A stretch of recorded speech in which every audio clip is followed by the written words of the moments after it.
अस्सलाम वालेकुम students.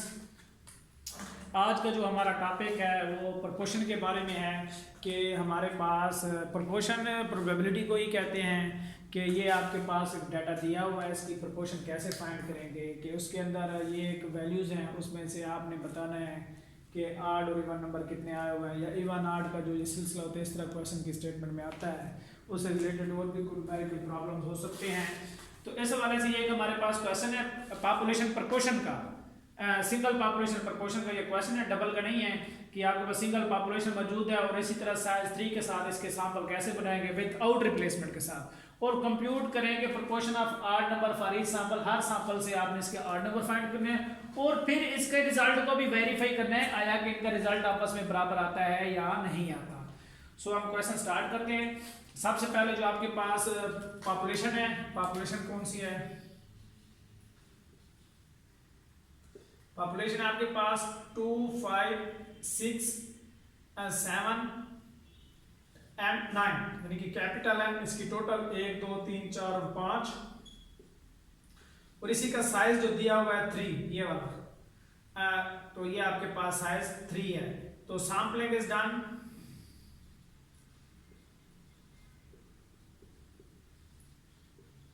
With out replacement के साथ है।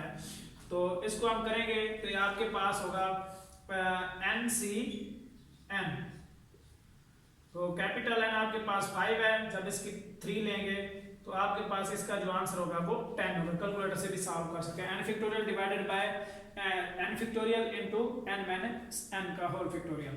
तो ये आपके पास 10 सैंपल्स हैं। तो सबसे पहले आप क्या करेंगे, यहाँ पे इसके सैंपल बनाएंगे। कैसे सैंपल बनाने होते हैं वही तरीकाकार है। नंबर 1, 2, 3, 4, 5, आगे इसके आप सैंपल लिख दें। पॉपुलेशन में हम मीन इसका फाइंड करते थे तो x बार, अब यहाँ पर इसकी प्रोपोर्शन फाइंड करेंगे तो हम यहाँ पे p लिख देते हैं। तो और इसी तरह फिर नेक्स्ट में नंबर 6, 7, 8, 9 और 10। तो इसी तरह ये आपके पास उसका मेन p था, इसलिए ये p कैप हो जाएगा आपके पास। तो 6, 7 फिर यहाँ पर आप देंगे इसके सैंपल, फिर इसी तरह इसका आगे मीन p कैप हम निकालेंगे। तो इस वीडियो के अंदर हम इसका ये चीज फाइंड करेंगे। तो सैंपल कैसे बनाएंगे, 3 के साथ पेयर है, यहाँ पर 2 था तो आपने 2 वैल्यू, ये 3 के साथ 3 विदाउट रिप्लेसमेंट का आपको पहले ही पता है कि इसके अंदर रेपिटेशन नहीं होती। 2, 5, 6 फिर आएगा आपके पास 2, 5, 6 हो गया, 2, 5, 7 फिर क्या होगा 2, 5, 9 फिर आपके पास क्या होगा 2, 5, 9 के साथ फिर होगा 2, 6, 7 2, 6, 7 2, 6, 9 फिर आपके पास होगा 2, 6, 9 हो गया। अब फिर 2, 7, 9 फिर क्या होगा 2, 7, 9 हो गया आपके पास। अब आपके पास 2 के साथ सारे पेयर जितने बनते थे वो आपने बना लिया। अब हम करेंगे 5, 6, 7 5, 6, 9 अब ये 5, 6, 9 5, 7, 9 अब 5 के साथ भी हमने पेयर बना। आगे हमारे पास 6, 7, 9 लास्ट में आपके पास है 6, 7, 9। आगे इसके सैंपल नहीं, वैल्यूज नहीं है तो इस तरह यहाँ पर इसका स्टॉप हो जाएगा। अब इसी तरह फिर आपके पास है कि प्रोपोर्शन फाइंड करें किस चीज की, कि उसने क्वेश्चन के अंदर आड नंबर की प्रोपोर्शन फाइंड करें। जो p कैप होता है वो आपके पास बराबर होता है p कैप होता है x ओवर n के। तो x आपके पास क्या होगा, नंबर ऑफ आड को रिप्रेजेंट करेगा। अच्छा, x जो होगा आपके पास नंबर ऑफ आड को रिप्रेजेंट करेगा। तो आपके पास इसके अंदर आड है तो इसके अंदर आड नंबर कितने हैं आपके पास, यहाँ पर आड नंबर आपके पास 1 है तो ये क्या होगा टोटल 1 हो जाएगा। अब डिवीजन में से क्या होगा, टोटल 3 में से 1 है तो 1/3।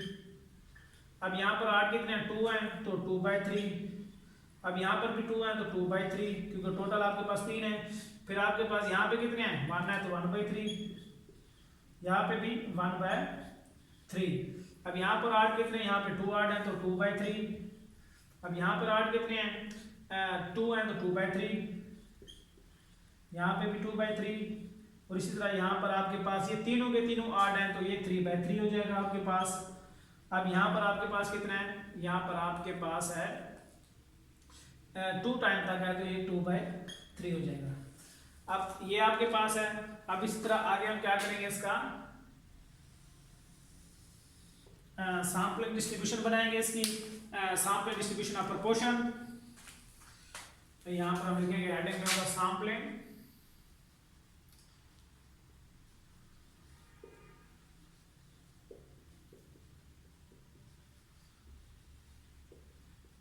डिस्ट्रीब्यूशन ऑफ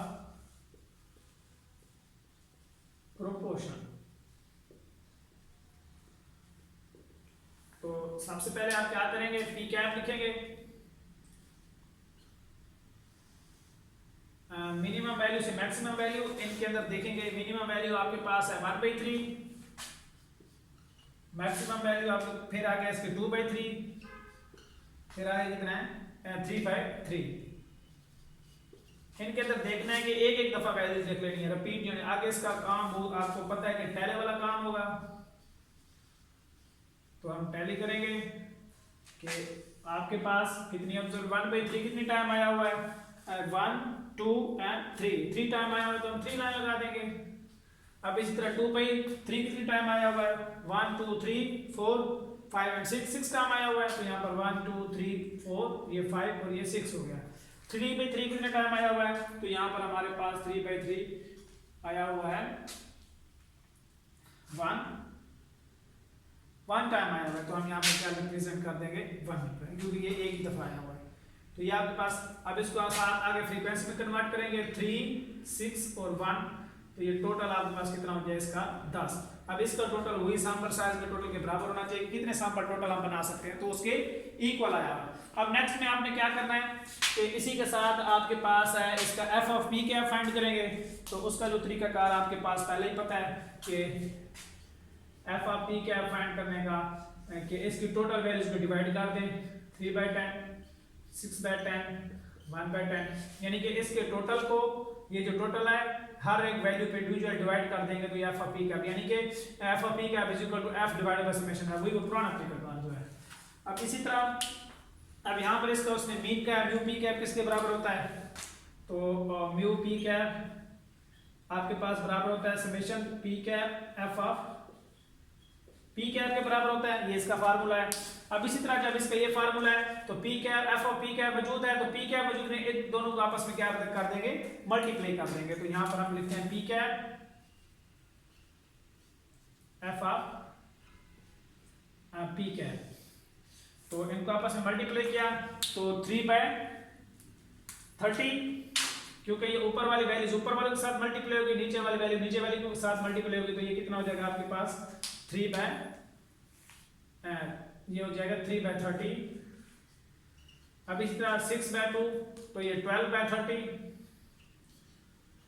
अब इसी तरह 3 मल्टीप्लाई बाय 1 तो ये आपके पास 3 आ जाएगा तो ये 3 नीचे 30 आ जाएगा। इसका सम करेंगे 3 और 1 4 और 3 ये आपके पास टोटल आ रहा है ये 12 और 6 18 तो इसका टोटल क्या तो हमारे पास 18/30। तो यही चीज हमें रिक्वायर थी कि ये किस चीज 18/30 तो ये आपके पास म्यू पी कैप इसका जो आंसर हमारे पास आ रहा है म्यू पी कैप का। अगर इसको हम पॉइंट में लिखना चाहें तो इसको हम पॉइंट्स में भी हम लिख सकते हैं। तो सेकेंडली आपके पास वेरिएंस होता है, हाँ वो किसके बराबर होता है वेरिएंस ऑफ पी कैप जिसको हम सिग्मा स्क्वायर पी कैप भी कहते हैं। सॉरी मैं दोबारा लिख देता हूँ यहाँ पर कि सिग्मा स्क्वायर पी कैप ये आपके पास होता है समेशन पी कैप का square F of P cap minus summation P cap F of P cap का होल स्क्वायर, ये चीज इसके बराबर होती है। अब आपके पास ये चीज तो गिवन है, ये चीज पी का स्क्वायर नहीं है तो वही तरीकाकार कि आपने क्या करना है इसका पी कैप का स्क्वायर एफ ऑफ ठीक है। इसी कॉलम को दोबारा इसके साथ मल्टीप्लाई करते हैं। जब मल्टीप्लाई करेंगे ऊपर वाली टर्म ऊपर वाले के साथ मल्टीप्लाई होगी, नीचे वाली टर्म नीचे वाले के साथ मल्टीप्लाई होगी। तो 3/90 ये 3 मल्टीप्लाई बाय 1 3/90, तो ये आपके पास हो रहा है 3/90। सेकंड में 12 अगर आप 2 करेंगे तो 24/90। और इसी तरह